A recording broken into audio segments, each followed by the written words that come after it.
Olá, meu irmão, minha irmã, saúde e paz, Deus abençoe, tudo bem? Diácono Mauri, da Arquidiocese de Belo Horizonte. Estamos celebrando o quinto domingo da quaresma deste ano da graça do Senhor de 2021. Estamos às portas da Páscoa do Senhor. Próxima semana já é Semana Santa. Que beleza! Ainda infelizmente vivendo esse tempo da pandemia, do exílio do coronavírus, mas com o coração cheio de esperança. O Deus da vida, da bondade e da misericórdia há de nos consolar e nos dar a vitória contra essa pandemia, contra esse vírus do Covid e contra os outros vírus que têm assolado a nossa humanidade, como da ganância, da violência, da destruição da natureza, dos feminicídios, dos racismos, né? E outras formas de massacrar a vida e toda forma de vida. Há de vencer a vida com um valor absoluto, é a nossa esperança. Junto com a vida nova em Jesus, vem a vida nova para toda a humanidade, para toda a criação. Seja grande bênção esse tempo que estamos encerrando, desse retiro bonito da nossa igreja, que é a Quaresma, e já beirando, aí com alegria, expectativas, a maior das semanas, a mãe de todas as semanas, a Semana Santa, no qual nos encontraremos com Jesus vivo e ressuscitado por amor de nós, na mãe de todas as vigílias, a vigília pascal, do sábado santo, para o domingo da Páscoa, o domingo da vida nova. Por isso que nós hoje nos alegramos mais ainda, pertinho dessa caminhada já, nós contemplamos o Evangelho, a liturgia de hoje, desse quinto domingo do tempo da Quaresma. Forte o texto. Nós contemplamos já na primeira leitura, a leitura de Jeremias, aquela expectativa bonita. Deus de amor e de bondade tem para conosco, vai fazer para conosco, né, uma nova aliança, uma aliança plena, não uma aliança baseada, né, em algo externo, uma aliança baseada no jurídico, na lei, porque a primeira aliança foi feita na tábua, a primeira aliança era determinada juridicamente. A aliança que Deus fará conosco a partir do seu Filho Jesus, toda amorosa e misericordiosa, nova e eterna aliança, feita, selada no sangue de Jesus, o sangue do Cordeiro, é a aliança da vida, a aliança plena, duradoura, aquela que vai selar conosco, Deus, um pacto no fundo do nosso coração, da nossa humanidade.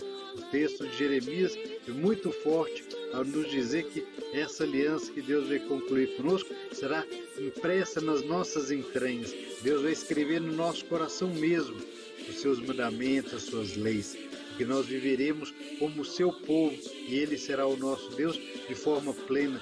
Já não será mais necessário que ninguém evangelize, que ninguém catequize, que ninguém doutrine ninguém, porque todos nós, no amor, vamos nos encontrar irmanados, filhos e filhas do mesmo Deus de bondade, de misericórdia, vencendo todo mal, todo pecado, toda morte, todas as trevas que assolam o nosso mundo, a nossa humanidade, a nossa criação.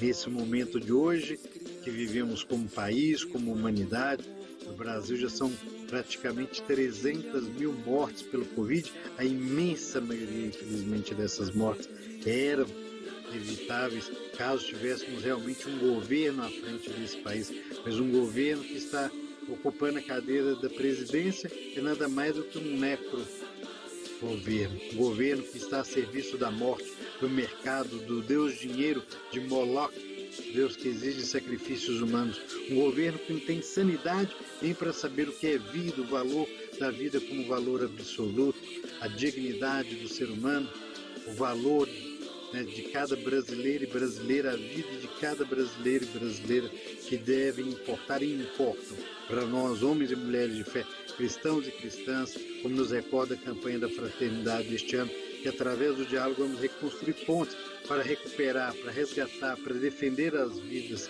vidas que são amadas por esse Deus que nos propõe essa nova aliança, que é escrita do coração, e do coração gera vida nova, porque o que vem de dentro é a nossa essência, o que vem de dentro só Deus pode mudar, só Deus pode confirmar, porque de fora é externo, pode ser ilusão, pode ser enganado.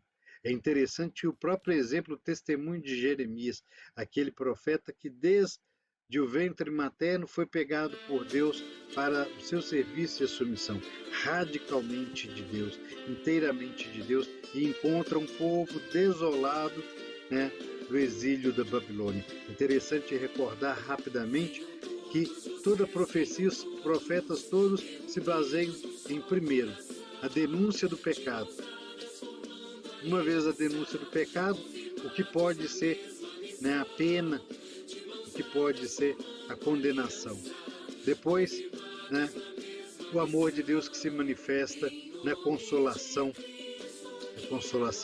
e no sonho de Deus que se materializa em uma nova aliança, em um novo recomeço, que é a vida nova em Deus. Então, essa é a dinâmica de todos os profetas e que encontramos também nessa bonita profecia de Jeremias.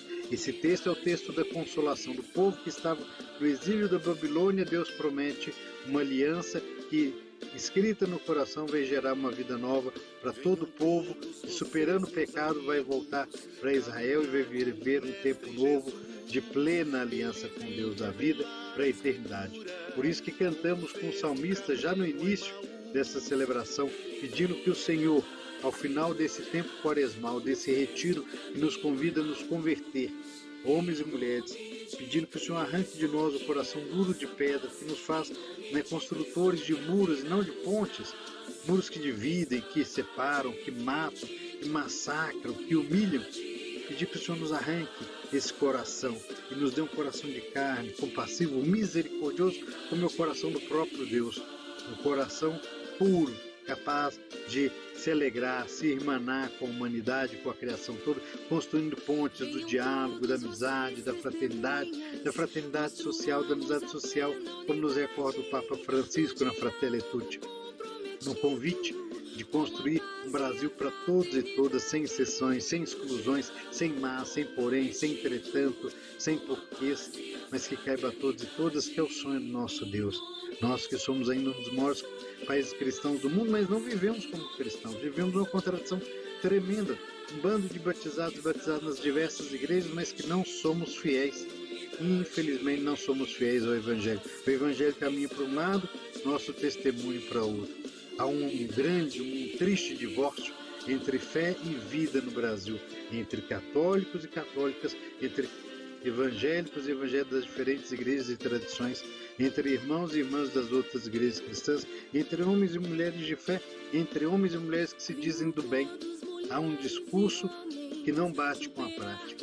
E para vivermos um tempo novo para o nosso mundo, para o nosso país, para a criação, para a nossa humanidade, temos que implorar que o Senhor nos ajude a terminar essa quaresma com um coração novo, puro, um coração que receba, né, a misericórdia de Deus e que transborde essa misericórdia para todos e todas com quem convivemos, para todos e todas que estão ao nosso redor, para a humanidade toda.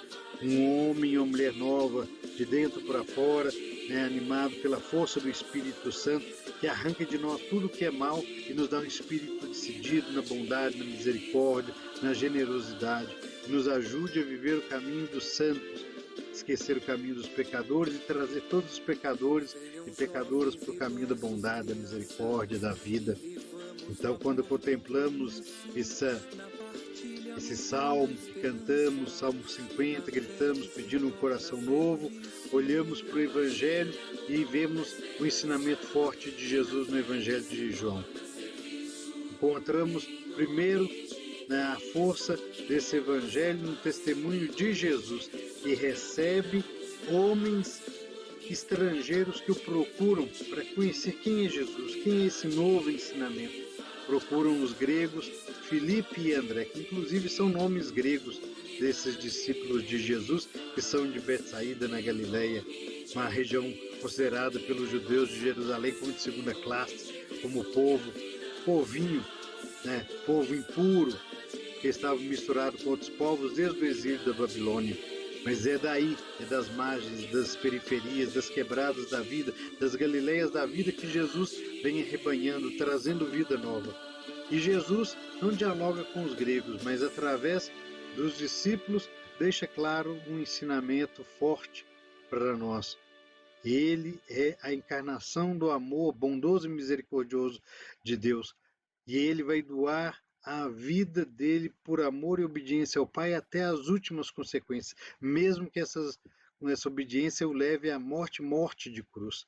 Por isso que ele deixa claro para os discípulos que o Filho do Homem será glorificado. Está chegando a hora em que o Filho do Homem será glorificado. Glorificado, não um mero elogio, como nós temos no mundo de hoje, elogios vazios, interesseiros, mas porque Jesus cumpriu com a vontade e o sonho de amor, de bondade e misericórdia de Deus. Então Deus o retribui, o glorifica por tudo aquilo que Jesus viveu fazendo bem nesta vida. E é isso, fazendo bem, se consumindo ao ponto de se doar como uma semente de trigo.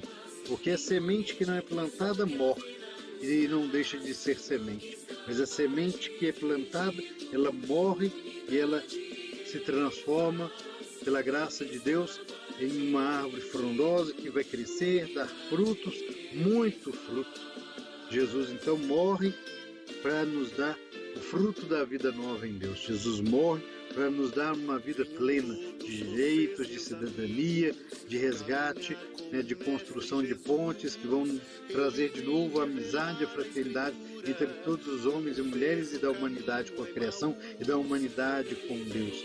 Por isso que Jesus morre para nos dar vida. A morte de Jesus nos dá vida e vida plena. Por isso que, como cristãos e cristãs, só entenderemos Jesus e só seremos realmente dignos e dignas do nome de cristãos e de cristãs se morrermos também como Jesus, doando a nossa vida até o último suspiro, até a última gota de sangue, para que haja vida e vida em abundância para todos e todas, especialmente os mais pobres, os excluídos, os sofredores, os pecadores, a criação, a casa comum, nossa irmã, grande mãe criação, que é fruto de Deus para nós. Só assim vamos entender Jesus e seremos dignos de Jesus, como Jesus mesmo diz no finalzinho desse evangelho. É necessário que nós possamos segui-lo como dignos discípulos missionários, dignas discípulas missionárias. Devemos assim também fazer, morrer como Jesus para ressuscitar como Jesus. No Evangelho ainda nós vemos o testemunho de Deus mesmo, falando de Jesus uma vez mais para cada um de nós, para os discípulos naquela época e para os discípulos hoje. O Pai confirma Jesus na missão quando diz: Jesus assume a nossa humanidade de tal forma que ele mesmo se questiona se ele deve passar pelo sacrifício, mas ele não arreda o pé da fidelidade à missão. E sim, Pai, glorifica o teu nome. E aí, Jesus assumindo esse compromisso de levar até as últimas consequências do projeto de amor e salvação do Pai, ele é glorificado pelo Pai. O anjo, na verdade, a manifestação de Deus, que é a teofania, que é o próprio Cristo, nós ouvimos dizendo muito forte que a voz de Deus que veio do alto e que fala que Jesus já foi glorificado porque é o Filho do Pai, que é verbo encarnado no meio de nós, que a encarnação é isso, é Deus que assume a nossa vida, a nossa história, a nossa humanidade igual a nós para nos salvar a partir da nossa humanidade. Negar a encarnação de Cristo, viver uma fé desenraizada, desencarnada, é heresia. É negação do amor misericordioso de Deus que veio nos salvar a partir da nossa humanidade. Esse Deus glorifica Jesus que se encarna e que salva a humanidade a partir da nossa humanidade. Por isso que Deus o promete: eu glorifiquei e o glorificarei de novo. E esse testemunho que Deus dá do seu Filho nos alegra, nos faz compreender como ser seguidores e seguidoras de Jesus nesse tempo tão tenebroso, tão difícil que vivemos em meio à pandemia, aos negacionismos, a tanto ódio, tanta intolerância, inclusive usando o nome de Deus, manipulando as palavras de Jesus no Evangelho. É necessário que nós, cristãos e cristãs, homens e mulheres de fé, possamos nos converter cada vez mais em novos Cristos no nosso mundo.